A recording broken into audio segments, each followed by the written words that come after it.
Башни, вот сколько их у нас было. В Ингушетии их 150 известно, да, в Чечне их, допустим, 67. Я боевых, я не говорю о других башнях, есть полубоевые там и так далее. Я о боевых башнях говорю. В Сванете около 200, но они говорят 250. Да, ну, я в Осетии остановился на 1000. Остановился на 1000. Понимаете, в чем дело? Но в отличие от тех башен, у нас все башни разрушены. И вот одно из предназначений башни, которые только у Остин были, не у другого на Кавказе, это их сакральное предназначение. Вот в нардском эпосе есть момент, когда Нард Тешатана, помогая своему мужу, Урызмагу, который не хочет идти в поход с его сыном Лапыма, решила ему помочь, поднимается на, там написано так, Авдам Аттагвалама, 7-й я. Аттагвала – это открытая этаж, 7-й этаж. Там и дома с теми 3 пирогами из меда, с медом. Амаронгима, с ронгом.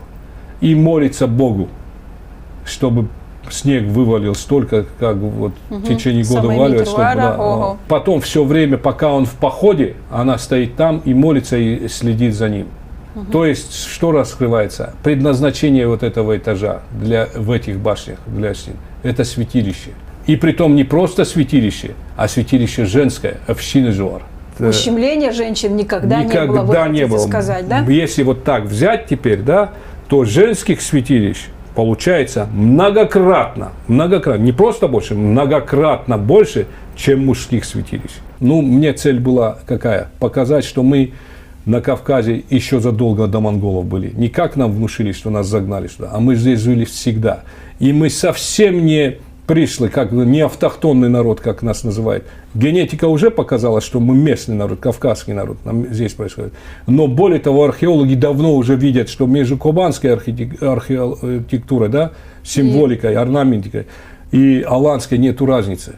Она продолжение одно другого. Мы здесь, мы всегда были здесь дома. Мы всегда. Более того, Южная Осетия, это в первую очередь касается. Мы всегда привыкли, что туда начали переселяться из Северной Осетии. Да, когда избыток населения было. Ложь, это обман. Я знаю села, которые в позднее Средневековье, после аланского периода, не возродились.